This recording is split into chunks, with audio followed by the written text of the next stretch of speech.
Hi guys, welcome to my channel. Jessie here. So it's been a while. I dropped a complete video. Today we're going to be talking about my unpopular opinion about marriage. So sit back and enjoy.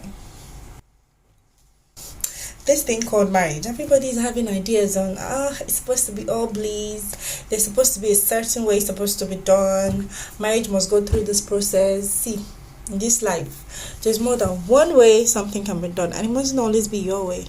So for me, I have 10 unpopular opinions, so please don't come for me or my ancestors. I'm only telling you my own 10 unpopular opinion about marriage, relationships in general. So number one on the list is marriage is not for everyone. Yes, I said it. Even Jesus Christ in the Bible supported me. The Bible verse for that, 11 verse 21.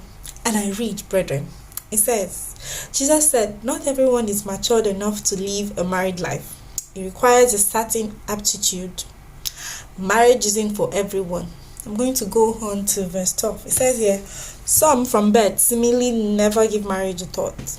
Others never get asked or accepted, and some decide not to get married for kingdom reasons. But if you're capable of going into the largeness of marriage, do so. If you are what?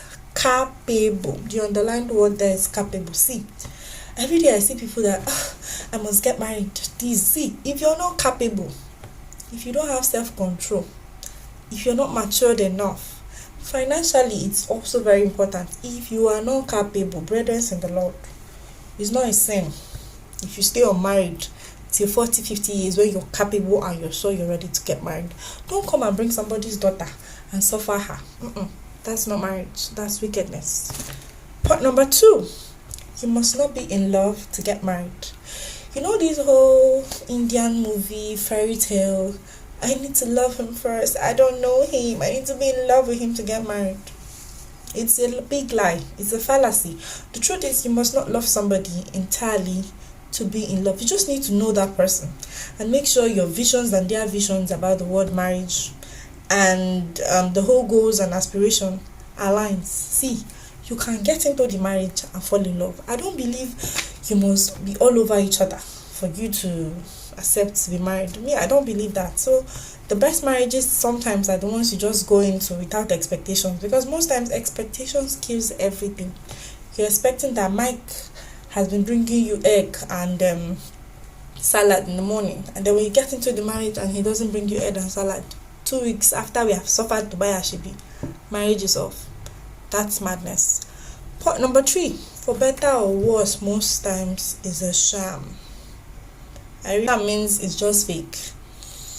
For better or worse does not apply to where you're being abused, especially physically, mentally, emotionally. See, auntie, uncle, if you know you're being abused in that marriage, get your ass up and go. Nobody said you must stay there for better for worse. That's you deceiving yourself. For better for worse does not apply to that. Even the Bible in the Old Testament, there was a place, I think Paul or something, I'll still research and put it in the description below, said something about if you must divorce your wife, give her a certificate of divorce. Now, why did he agree? Because of cases of infidelity and so on. See, don't stay there and be doing for better for worse. He will not bring HIV and infect you and you'll die early. Your own does not assure you of bliss in your marriage. So keep that whole ideology away. You can marry somebody that is old and he's gonna be a bully. You can marry somebody that is young and he'll still be a bully. You can marry somebody that is old and he'll be a hopeless romantic compared to that young fellow that is your age mate, that is acting like your father. That is older, marry somebody that is younger, does not guarantee bliss in your marriage. Because you can marry somebody that is older and he's a hopeless romantic and he's all mushy and all loving and caring, compared to that your age mate or somebody that is slightly older than you that is acting like a grandpa. Yeah, somebody that is acting like a grandpa. It doesn't matter. I think it's more about personality and individualism.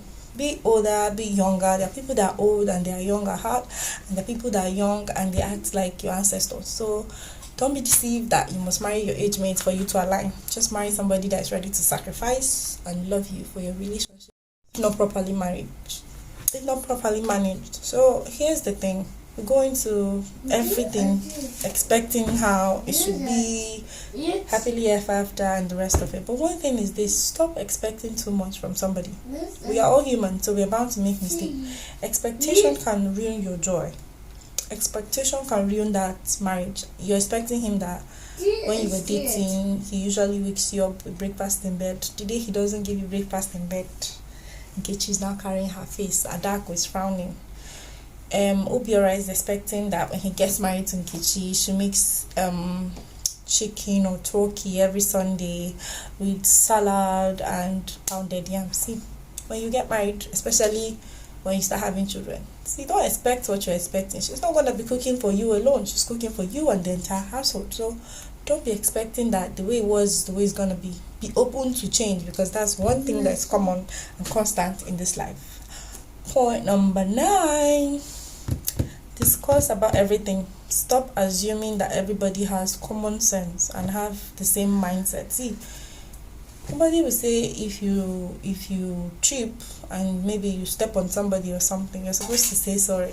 Let me tell you, some people don't have common sense. So sorry for the noise, my son is here. So some people don't have common sense. Don't be expecting that everything should be like, I expect him to know that he has done this, he should apologize. Sometimes stop expecting and communicate. Communication is key. Talk about every feeling you have. Talk about everything that is hurting you. Speak. The minute you say it is better than assuming that he knows, because he might be thinking about something else. He doesn't mean to hurt you, but he has done it, and probably where he's coming from is like, it's a normal thing. I don't have to apologize. I don't have to buy her roses. I don't have to do that. Talk. Don't be assuming. Then, uncle, you're expecting this of her. Maybe you're expecting her to lie down in the morning when she sees you and say, hello, Rimi, this, that. Where she's coming from, she might be the kind of person that's coming from a home where everybody wakes up and just go about their businesses. They must not wake up to pray together, or they must not wake up to say good morning. I must not even see you before I leave for work. So it's about your union, and communication is key. Be it in a relationship, friendship, especially marriage. Don't keep quiet. They say if you see something, say something. If he does something, say something. If you do something, say something. Just keep talking, because if you don't adequately communicate, expectations, having that expectation might brew trouble, and then these assumptions in your head, you might now get into a big fight that might escalate real quick to something that can cause separation and distance, and you don't want that in your home. The final point, number 10, is two of us forever. His family is not important. This is the biggest lie we tell ourselves as women, especially women. Men, they don't even tell themselves this lie. But you see, this one is women. This is the special lie we constantly tell ourselves. I don't know why we do this. Possibly you want to marry this man, his family is against you, and you're saying, Papa, you're making noise, mommy's on video. So you're saying, it's not by force. He likes me. I'm going to spend the rest of my life with him. Even if his family does not like me, it doesn't matter. Sister, he's been with that family so far, at least the longest. He's been with them for the longest. So don't deceive yourself. You need that family, because one or two things is certain. You need them to caution him, because there are some times when you get married and it gets heated. You need somebody that is not just you talking, to make him see points with you in something. That family will come in handy. If he's maltreating you, or if you need somebody to run to, that family will come in handy. So don't feel like, I'm married to him, I don't need his family. It's a lie. Stop deceiving yourself. And then men also, if there's any men like that, because I barely see such, you need your wife's family. If anything should happen to their daughter tomorrow, I'm going to answer for it. So I do hope you enjoyed the video. Give it a thumbs up, subscribe, and see you in my next one. Thank you.